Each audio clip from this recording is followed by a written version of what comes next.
Bonjour et encore bienvenue sur ma chaîne, je suis Dolly Lambamou Palace. Si vous êtes nouveau sur ma chaîne, vous pouvez vous abonner, cliquer sur la cloche et partager la vidéo. Aujourd'hui, j'aimerais partager avec vous sur la relation personnelle avec Dieu, tout en me basant sur le scandale qui est dans le corps du Christ, spécialement avec la communauté congolaise, sur les sextapes des pasteurs, des serviteurs de Dieu, des bergers. Quand la Bible est en train de nous parler de la poutre et de la paille, c'est pour nous apprendre à avoir une relation personnelle. Tu ne peux pas être là seulement en train de voir les erreurs des autres. C'est pour nous permettre de grandir nous-mêmes, pour faire le nettoyage interne, pour nous nettoyer nous-mêmes, pour que nous soyons aussi irréprochables, avant que nous puissions voir les autres. Mais si nous sommes là seulement pour voir les autres, nous ne pourrons pas travailler sur nous-mêmes. Je ne suis pas en train de soutenir ce qui s'est passé. Je ne veux pas que les gens me comprennent mal, mais plutôt en regardant nous-mêmes à l'intérieur, comment est-ce que nous pouvons enlever la poutre, la paille, les mal qui est en nous. Et ainsi, nous allons grandir. Et lorsque nous sommes suffisamment aussi debout, nous sommes bien là, confortables, nous pourrons aussi tirer les autres vers les seigneurs, aider les autres à se relever, comme Paul est en train de nous demander, soutenir aussi les autres. Mais si nous ne regardons que les autres d'abord, c'est-à-dire qu'il n'y aura pas un changement en nous. Parce que si nous voyons tous nos vies, il y a toujours chacun a une tâche, a quelque chose dans sa vie qui peut-être dérange, qui peut-être n'a pas encore rencontré ou bien meet les requirements que Dieu veut. Tu n'as pas encore rencontré vraiment les demandes que Dieu veut. Donc, on n'est pas là pour condamner les autres, mais dans ce que j'ai dit sur la relation personnelle avec Dieu, c'est à nous-mêmes d'abord de transformer nos vies. Ton entrée dans le royaume des cieux ne dépend pas de ton pasteur, du berger, de la prophétesse, non, pas du tout. C'est uniquement ta relation personnelle avec Dieu. Jésus-Christ a déjà payé le prix, mais il y a un prix que nous devons payer de notre côté. Lui, il a payé de son sang, nous devons payer de notre discipline pour pouvoir jouir du sacrifice que Jésus a fait pour nous. C'est à Dieu lui seul qui peut nous juger. La Bible dit qu'il est le juste juge. Donc, tant que toi, tu te comportes avec une relation personnelle avec Dieu, quand tu te comportes comme David devant Dieu, lui-même, il sait comment est-ce que il connaît tes erreurs, comment juger tes erreurs, comment juger tes points forts. Je ne suis pas là pour juger les personnes qui sont passées qui sont l'auteur des scandales. Mais j'aimerais quand même dire à ces personnes-là, il faut savoir que vous qui êtes nos bergers, la Bible vous recommande d'être irréprochables. Parce que vous êtes en train de conduire la masse, parce que vous êtes comme des top modèles. Quand nous cherchons à être des pasteurs glam, sur Internet, sur quoi là. Donc, nous sommes en train de nous exposer. Plus nous sommes exposés, plus nous sommes aussi en train de courir un danger, plus nous avons encore des grandes responsabilités par rapport aux âmes. Un politicien qui voit sa carrière devant, quand il marche ou bien à chaque pas, il fait attention d'éviter les scandales parce qu'il sait que les scandales peuvent vraiment arrêter ses ambitions politiques. En tout cas, dans les pays qui se respectent, comme on connaît. Donc, il fait attention à de telles choses.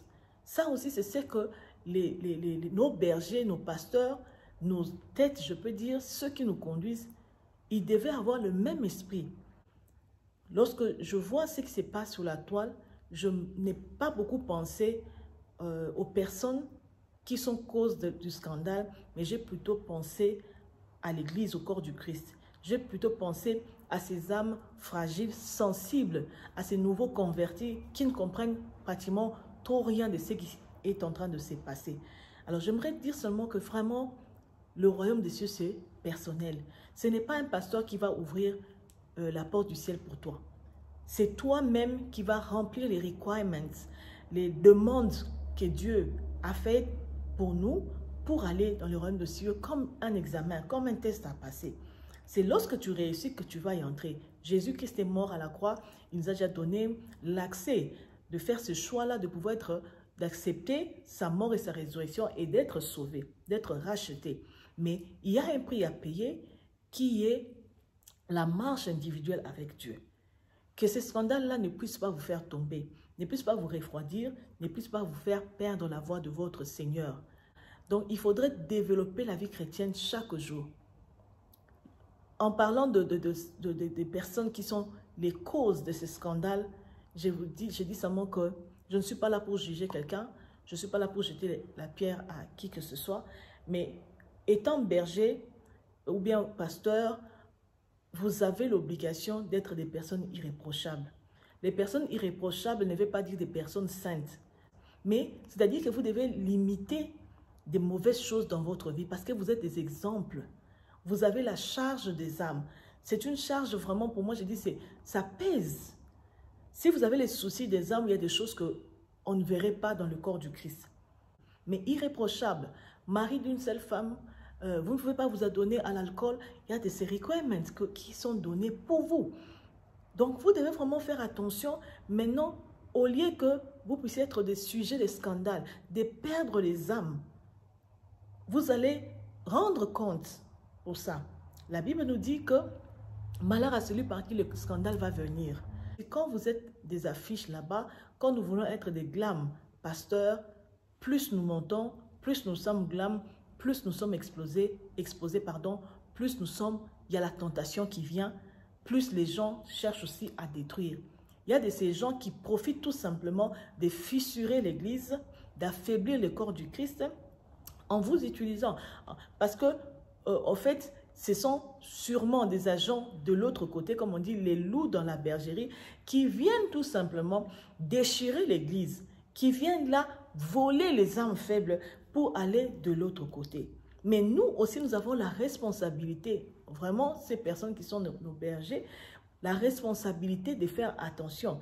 Ces scandales-là ne peuvent pas toujours continuer. C'est-à-dire quand quelqu'un est tombé, quand il y a déjà un scandale sur l'autre, les autres doivent aussi prendre ça comme exemple et assurer leurs arrières.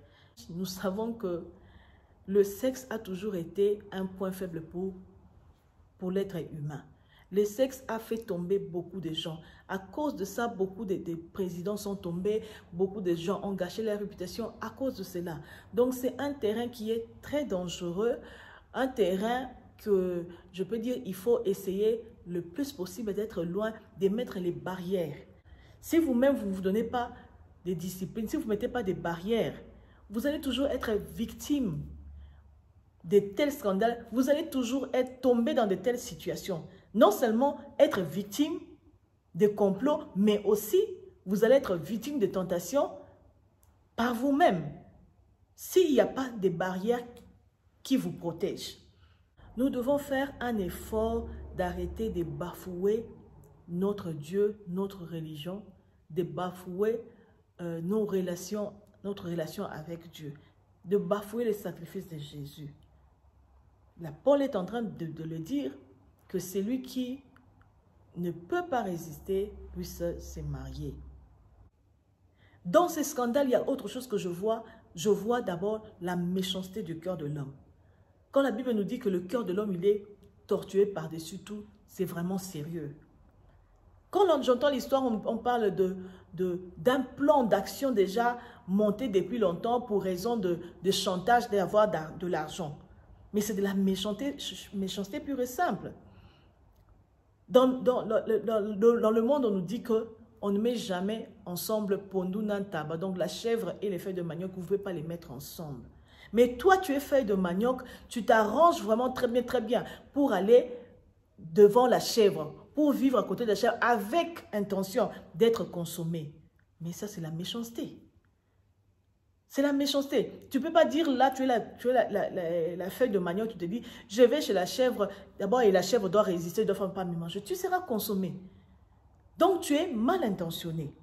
Et puis, tu veux aller condamner la chèvre que non, cette chèvre-là m'a mangé. La chèvre t'a mangé parce que tu voulais que la chèvre te mange. Je parle de quelque chose qui a été planifié d'après ce que nous avons entendu. Donc, la méchanceté du cœur de l'homme. Et cette méchanceté est en train de fissurer l'Église. Cette méchanceté est en train d'affaiblir l'Église. Cette méchanceté est en train de montrer comme si notre Dieu n'était pas puissant. Comme si notre Dieu, on se jouait de notre Dieu. Cette méchanceté fait voir que le chrétien est un hypocrite. Voilà pourquoi la Bible nous dit, maudit soit celui qui se confie en l'homme. Parce que Dieu sait que l'homme est faillible. Donc tu ne peux pas avoir les regards tournés vers un homme. N'abandonnez pas votre éternité à cause d'un scandale. N'abandonnez pas votre éternité parce que vous avez été déçu par un homme, par votre pasteur, par votre berger. Au contraire, prenez ça du côté un peu positif pour être enseigné, pour se dire que ça peut aussi m'arriver. Voilà ce que je voulais partager avec vous. Vous pouvez vous abonner, cliquer sur la cloche pour recevoir toutes les vidéos que je poste. Soyez bénis et à la prochaine.